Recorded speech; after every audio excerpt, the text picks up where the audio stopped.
When Super Mario hit theaters, it smashed box office records, and continued to do so, while every remake Disney puts out has been lackluster, if not a total flop to say the least.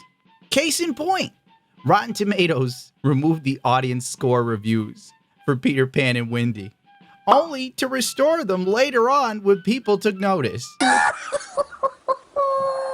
Hell, even Disney Plus is losing subscribers, and frankly, I'd cancel too if my family members didn't watch this trash. Disney Plus sheds 4 million subscribers in second straight quarter drop. Streaming loses narrow by 26%. The world is burning. Let's Dark Sea Devil. Times are tough when Bob Iger admits that things have gone terribly wrong. The Walt Disney CEO Bob Iger on Disney Plus. We realized that we made a lot of content that is not necessarily driving subscriber growth. It's over. We are screwed. Kinda crazy how no one picked up on this when they were watching the dailies for Obi-Wan Kenobi. What about She-Hulk? No one checked the process that was going on and said to themselves, well, we may as well burn $22 million a day instead. Everything burns. When you put it this way, that Disney owns some of the biggest franchises in human history, and most of them are so damaged, no one cares outside of the NPCs that pretend to like stuff on YouTube comments and Twitter, while the movies themselves bomb at the box office, or the show gets canceled in a season. What happened to all the people who liked it on Twitter? I guess they didn't watch. So we're going to continue to go after subscriptions, but we're going to be more judicious about how we do that. We're going to look carefully at pricing, Iger said. We're going to reduce costs, both on content and, of course, infrastructure. Marketing is another area which we are going to try and rebalance. Marketing the platform versus marketing the programs, he added. Iger believes marketing is a factor. Maybe so. Andor got no marketing while Kenobi was pushed to the high heavens. It was going to be as epic as the Revenge of the Sith ending fight. And in all reality, it was like a wet fart in your mouth. You could taste it, and it wasn't pleasant. But really, at the end of the day, quality over quantity. In my opinion, that's the best course of action. And maybe a little less identity politics. Speaking of which, The Little Mermaid. Oh God, I knew the fascist couldn't help himself. This film's about to go toe-to-toe with Mario and bite the dust. Why would I say that? Besides the obvious pandering to the point of lunacy, it's also a total 180 degrees away from the original film. Song lyrics have been changed to emphasize female empowerment. Yes! You go, girl. The Little Mermaid will no longer leave the ocean for love. Well, frankly, then what's the point of this story? God forbid a woman finds value in a man's existence. It's 2023. All men are useless unless they're a simp. Disney put out the novelization of The Little Mermaid, and yeah, wait till you get a load of this. Cynical Storytellers highlights all the key points from the movie that's in this novelization that pretty much ruins the movie. Why would you even put it out? But I don't know, I'm not a marketing genius. This seems like something Darkside Phil would do. It's never explained why Triton's daughters are all different ethnicities. There's only one mother mentioned throughout the book, and she's generally referred to as Ariel's mom, Triton's wife, and the dead queen. So make of that what you will. I don't know how this is supposed to work. The king was married to one woman. Oh, what's that, Stu? This is racially insensitive, or species insensitive. What I mean is he was married to one merwoman and had all these multiracial daughters with the same woman. This makes a lot of sense if you don't think about it. Don't ask questions. The biggest change is that Eric's mom, Queen Selena, is alive in the remake, and that Eric is actually adopted. He was found washed up ashore as a baby. Europe had a lot of black aristocracies back then. Remember, it all makes sense if you don't think about it. Don't ask questions. Just consume product and then get excited for next products. Wait, what? Ursula pulls off one of Ariel's spells to add to the potion. She also makes Ariel forget that she has to kiss Prince Eric in 3 days via the spell, and gives her amnesia. When Sebastian tries to remind her of the time limit, Ariel's mind wanders off.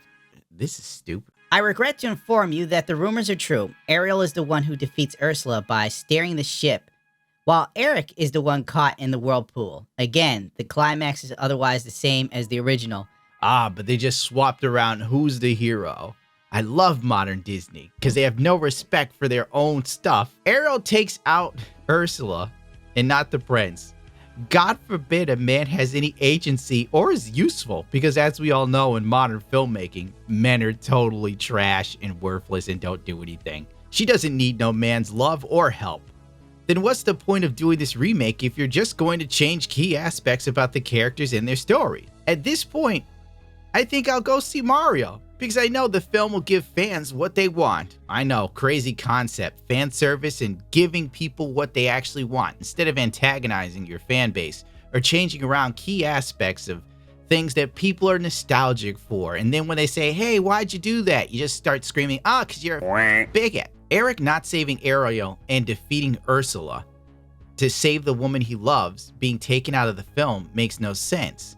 What proves to King Triton that humans aren't totally trash and then makes him go, well, I give my blessing for my daughter to finally run off with this human even though I've hated them forever? I don't know. Girl power. Don't ask questions. Just consume product and then get excited for next products. The people rewriting this movie have no grip on reality or talent.